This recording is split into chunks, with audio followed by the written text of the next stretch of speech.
दोस्तों, आज मैं द बीच हाउस मूवी को एक्सप्लेन करने वाला हूँ। कहानी की शुरुआत में हम समुद्र के नीचे गहराई में देखते हैं, जहाँ धरती के कोर में से कुछ बायोगैस रिलीज हो रही थी। अब अगले सीन में हम एक कपल को देखते हैं, जिसमें लड़के का नाम रैंडल और लड़की का नाम एमिली होता है। ये दोनों अपनी वैकेशन को एंजॉय करने के लिए बीच हाउस में आए हुए होते हैं, जो कि रैंडल के पेरेंट्स का होता है। इस बीच हाउस के आसपास बहुत सारे घर होते हैं, जो कि बिल्कुल खाली थे, क्योंकि ये सब वैकेशन हाउस थे, जिससे यहाँ पर बहुत सारे लोग आकर रह सकते हैं। अब एमिली अपने वॉश रूम में जाती है, जहाँ वो नोटिस करती है कि वहाँ का पानी नॉर्मल पानी से अलग है। तभी एमिली को अलमारी में कुछ मेडिसिन दिखाई देता है, जिससे वो काफी हैरान होती है, क्योंकि ये घर बहुत दिनों से खाली पड़ा था। लेकिन इन सब चीजों को देखकर उसे लग रहा था कि जैसे कोई यहाँ पर रह रहा है। अब एमिली किचन में जाती है, जहाँ की हालत देख उसे लगता है कि यहाँ पर कोई अपना खाना बना रहा था। तभी एमिली को उसके घर में एक लेडी आती हुई दिखाई देती है, जिससे वो काफी ज्यादा डर जाती है और वहीं पर छिप जाती है। लेकिन जब वो लेडी एमिली के पास आने की कोशिश करती है, तो एमिली तुरंत रैंडल के रूम में जाकर उसे जगाने लगती है, पर तभी वो लेडी वहां से चली जाती है। अब एमिली और रैंडल पूरे घर को चेक करते हैं, जिससे उन्हें वो लेडी मिल जाती है, जो कि वहीं छिपी हुई थी। उस लेडी को देख इन्हें ऐसा लग रहा था कि शायद वो इस घर में बहुत दिन से रह रही है। इसलिए रैंडल उससे पूछता है कि तुम कौन हो और यहाँ क्या कर रही हो। इस पर वो लेडी अपना नाम जेन बताती है और कहती है कि वो अपने हस्बैंड मिच के साथ यहाँ बहुत दिन से रह रही है। तभी वहाँ जेन का हस्बैंड मिच भी आ जाता है, जो रैंडल को बताता है कि वो उसके फादर का ओल्ड फ्रेंड है, जिसने उसे यहाँ रहने के लिए जगह दिया हुआ था। ये सुनकर एमिली काफी अपसेट हो जाती है और मिच से कहती है कि हम लोग कहीं दूसरी जगह रूम ले लेंगे। लेकिन मिच उनसे कहता है कि तुम्हें इसकी कोई जरूरत नहीं है, बल्कि तुम हमारे साथ इसी घर में रह सकते हो। अब मिच इन्हें रात को इसी घर में डिनर के लिए इनवाइट करता है। रैंडल को इस बात से कोई भी परेशानी नहीं थी, पर एमिली इस बात से काफी दुखी थी, इसलिए वो घर के बाहर जाकर बैठ जाती है। तभी उसे एक स्लग दिखाई देता है, जिसे देख ऐसा लग रहा था कि उसे कोई अजीब बीमारी है। अब रात में ये सभी लोग एक साथ बैठकर डिनर करते हैं। इस डिनर में जेन ने कुछ ऑयस्टर्स यानी सिप भी लाई हुई थी, जिसे सभी लोग अच्छे से खाते हैं, पर एमिली उसे नहीं खाती और इन्हें बताती है कि उसका एस्ट्रोबायोलॉजी पढ़ने में काफी इंटरेस्ट है। इसलिए उसका मानना है कि लाइफ बिल्कुल अनवेल है और हमारा एलिमेंट राइट से बहुत बड़ा कॉम्बिनेशन है, जिससे अगर कोई भी चीज जैसे सूर्य, धरती या समुद्र अपनी जगह से इधर उधर हुई, तो हम ह्यूमन की लाइफ प्रॉब्लम में आ सकती है और हम इंसान नहीं बच सकते हैं, क्योंकि इससे पूरे एनवायरमेंट में डस्ट और गैसेज ही बचेंगी। अब उन लोगों को एमिली की बात कुछ समझ नहीं आ रही होती, लेकिन फिर भी ये लोग एमिली की बातों को एंजॉय करते हैं, क्योंकि उन्हें एमिली पसंद आती थी। अब बातों ही बातों में उनकी ड्रिंक भी खत्म हो जाती है। तभी रैंडल सभी को खाने के लिए एरोवाना फिश देता है, जिसे खाने के बाद सभी लोग फुल हो जाते हैं। इसके बाद मिच किचन में जाता है, जहां वो नोटिस करता है कि वहां का पानी काफी अजीब है, लेकिन वो इस बात पर ज्यादा ध्यान नहीं देता। अब ये चारों लोग गैलरी में खड़े होते हैं कि तभी ये नोटिस करते हैं कि वहाँ हवा में बहुत सारे माइक्रोब्स उड़ रहे हैं। दरअसल माइक्रोब्स पानी में होते हैं, पर उनका हवा में दिखना एक अजीब बात थी। इसलिए जेन उन माइक्रोब्स को पास से देखने के लिए मिच से रिक्वेस्ट करती है, जिससे मिच उसे बाहर जाने देता है। फिर जब जेन उन माइक्रोब्स को पास से देखती है, तो उसे पता चलता है कि ये माइक्रोब्स हवा में जम चुके हैं। लेकिन जब जेन उन्हें टच करने लगती है, तो उसे खांसी आने लगती है, क्योंकि वहाँ धीरे धीरे बहुत घना कोहरा छाने लगा था, जिससे जेन को सांस लेने में काफी तकलीफ होने लगती है। अब जेन वापस से घर के अंदर जाने वाली होती है कि तभी वो वहीं पर बेहोश हो जाती है। दूसरी तरफ जेन जब वापस नहीं आती, तो मिच उसे देखने के लिए बाहर जाने लगता है। इधर रैंडल बेहोश पड़ा होता है, क्योंकि उसने ज्यादा ड्रिंक कर ली थी। तभी एमिली देखती है कि घर के अंदर फॉग आ रहा है, इसलिए वो घर के दरवाजे को बंद कर लेती है। लेकिन अब एमिली भी फॉग के लपेट में आ चुकी होती है, जिससे वो भी बेहोश हो जाती है। दरअसल ये फॉग समुद्र के नीचे धरती के कोर से निकलता हुआ एक बायोगैस होता है, जिसे हमने मूवी के स्टार्टिंग में देखा था। खैर, अब रात में जब एमिली की आंखें खुलती हैं, तो वो देखती है कि जेन को बहुत तेज खांसी आ रही है। इसलिए एमिली जेन को देखने उसके रूम की तरफ जाने लगती है, पर तभी मिच एमिली को देखकर दरवाजा बंद कर देता है। इसके बाद एमिली रैंडल के पास जाती है और उसे जगाकर अपने रूम में ले जाती है, जहां वो दोनों सो जाते हैं। अब अगले दिन सुबह जब इनकी आंखें खुलती हैं, तो रैंडल देखता है कि एमिली का सिर दर्द कर रहा है। इसलिए वो एमिली का मूड फ्रेश करने के लिए बीच पर जाने का फैसला करता है। फिर जब एमिली नीचे नीचे जाकर देखती है तो उसे जेन शांत बैठी हुई दिखाई देती है।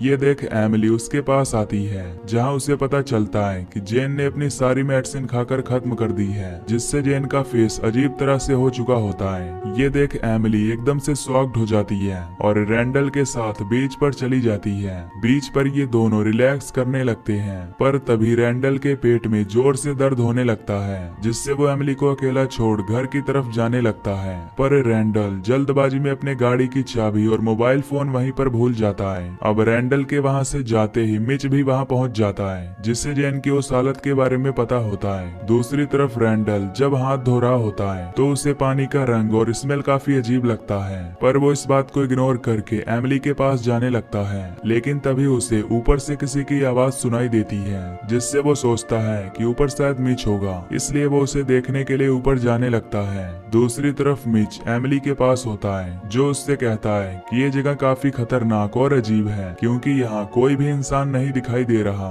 ये कहकर वो स्विमिंग के लिए समुद्र में चला जाता है, लेकिन समुद्र में कुछ दूरी पर जाने के बाद वो अचानक से गायब हो जाता है, जिसे देख एमिली काफी हैरान होती है और उसे चेक करने के लिए समुद्र के किनारे जाने लगती है। पर तभी एमिली का पैर एक जेलीफिश के ऊपर पड़ता है, जो उसे काट लेती है। तभी एमिली देखती है कि उसके जख्म में एक कीड़ा घुस गया है। इसी बीच उसे समुद्र के किनारे बहुत सारे जेलीफिश दिखाई देती हैं, जो कि पानी में फैले जहरीली गैस की वजह से मर गए थे।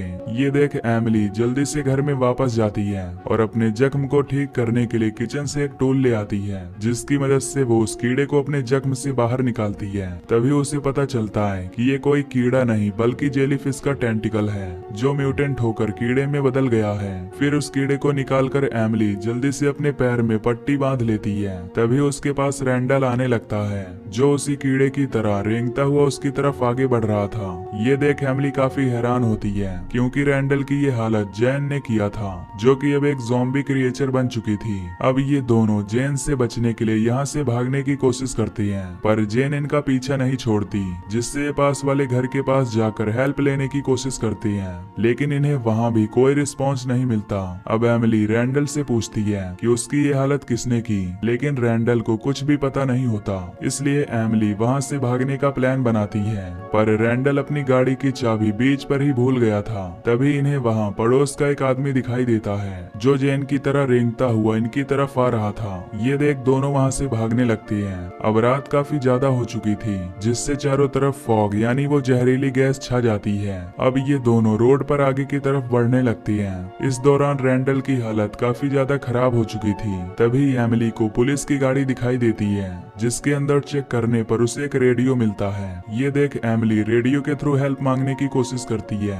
तभी रेडियो से उसे पता चलता है कि ये माइक्रोब्स काफी ज्यादा खतरनाक हैं, जो उसी जहरीली गैस से पूरे टाउन में फैल चुके हैं, इसलिए सभी लोगों को इनके संपर्क में आने से बचना चाहिए और एक जगह छिप जाना चाहिए। ये सुनकर एमिली एक घर की विंडो तोड़ती है, जिससे ये दोनों उस घर के अंदर जाकर खुद को इस फॉग से बचाते हैं। तभी एमिली को वहाँ पर एक टीवी मिलता है, जिसे ऑन करने पर उसे पता चलता है कि ये माइक्रोब्स धीरे धीरे पूरी दुनिया में फैल चुका है, क्योंकि धरती के कोर में ज्यादा हीट होने के कारण जहरीली गैस निकल रही है, जो बाहर आकर एक माइक्रोब्स को जन्म देती है, और इन माइक्रोब्स के संपर्क में आने से सभी लोग क्रिएचर बनकर मारे जा रहे हैं। अब एमिली घर में चारों तरफ गाड़ी की चाबियां ढूंढने लगती है, लेकिन उसे कार की चाबी नहीं मिलती। तभी एमिली को बेसमेंट में ऑक्सीजन सिलेंडर मिलता है, जिसकी मदद से वो यहाँ से निकल सकती है। दूसरी तरफ रैंडल को वॉमिटिंग होने लगती है, जिसके अंदर उसे क्रिएचर दिखाई देता है। तभी रैंडल भी एक ज़ॉम्बी क्रिएचर बन जाता है। इधर एमिली को बेसमेंट में एक इन्फेक्टेड आदमी दिखाई देता है, जिसकी हालत काफी ज्यादा खराब होती है।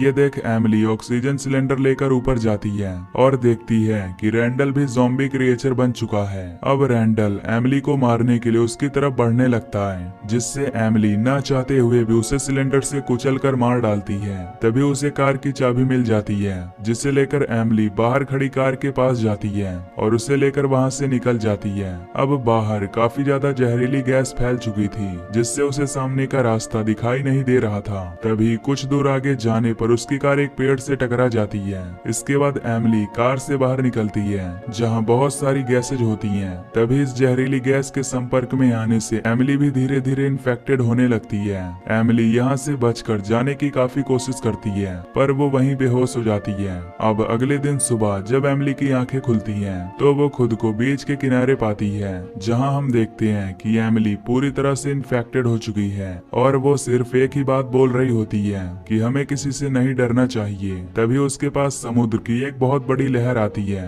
और उसे अपने साथ समुद्र में बहाकर ले जाती है। और इसी के साथ ये मूवी यहीं पर खत्म हो जाती है। तो दोस्तों, अगर आपको ये एक्सप्लेनेशन पसंद आई हो तो वीडियो को लाइक और चैनल को सब्सक्राइब कर देना। बाकी मैं मिलूंगा आपसे अगली वीडियो में। Till then take care, love you, bye bye.